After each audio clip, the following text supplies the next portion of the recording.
La climatologie est une science jeune et extrêmement complexe.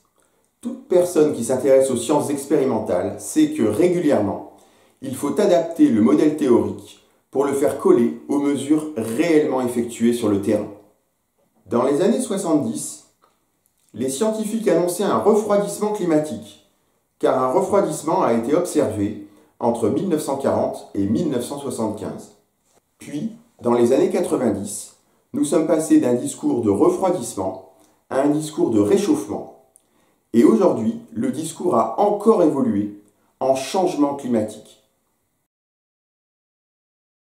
Nous pensons qu'affirmer avoir aujourd'hui des modèles fiables capables de prévoir le climat du futur est présomptueux et arrogant.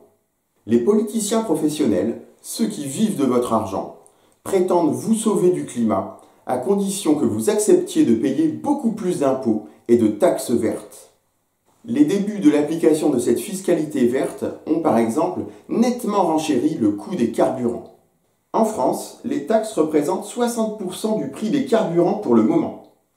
Et cela va fortement augmenter avec la politique de transition énergétique. Aux États-Unis, 1 litre d'essence coûte 60 centimes d'euros. Le financement de la transition énergétique a la capacité de nous étouffer sous une avalanche d'impôts, nous, les classes moyennes.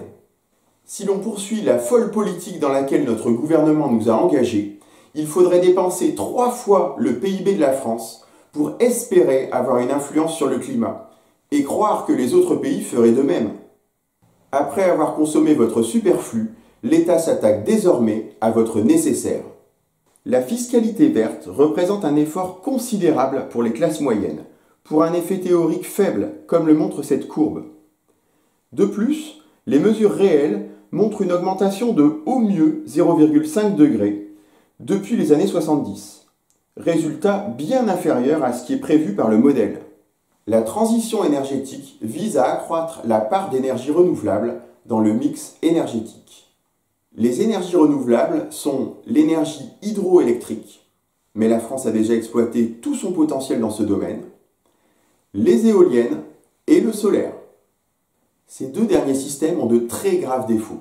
Ils produisent une électricité beaucoup trop chère et surtout intermittente, ce qui déstabilise le réseau et peut conduire à des coupures de courant. Pour pallier cette intermittence, il faut s'équiper de centrales à charbon ou au gaz naturel, qui sont très polluantes. Ce n'est pas très satisfaisant ni rationnel d'un point de vue économique. C'est un choix politique. Et il est très engageant pour l'avenir de notre sécurité énergétique. La mission de l'État consiste à garantir le droit naturel des citoyens.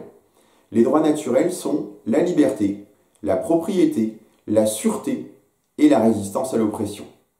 Au vu de la dépendance à l'énergie de nos sociétés modernes, la sûreté de notre approvisionnement est primordiale. Les énergies renouvelables manquent de fiabilité. Nous sommes pragmatiques et modestes. Nous ne prétendons pas connaître l'avenir du climat. Mais nous pensons qu'un choix aussi engageant doit être décidé par le véritable souverain, le peuple, par référendum. Il ne peut pas y avoir de réel développement économique avec une énergie rendue artificiellement chère par des taxes idéologiques ou des choix politiques malheureux. L'énergie chère fausse la concurrence entre les différents pays et met nos entreprises en péril, car les coûts de l'énergie se retrouvent dans les prix de vente de leurs produits. Ceux qui souffrent le plus des taxes sur les carburants justifiées par le changement climatique sont les Français des classes moyennes et populaires qui habitent dans la France dite périphérique.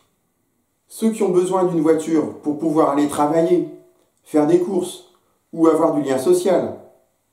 ML2D est un mouvement pragmatique. Nous voulons dépolitiser les choix publics. Dans des domaines aussi importants que l'énergie, l'idéologie et l'utopie n'ont tout simplement pas leur place. Les citoyens doivent décider. ML2D a été créé pour libérer les Français des classes moyennes de l'oppression fiscale. Reprenons notre vie en main, vive la liberté!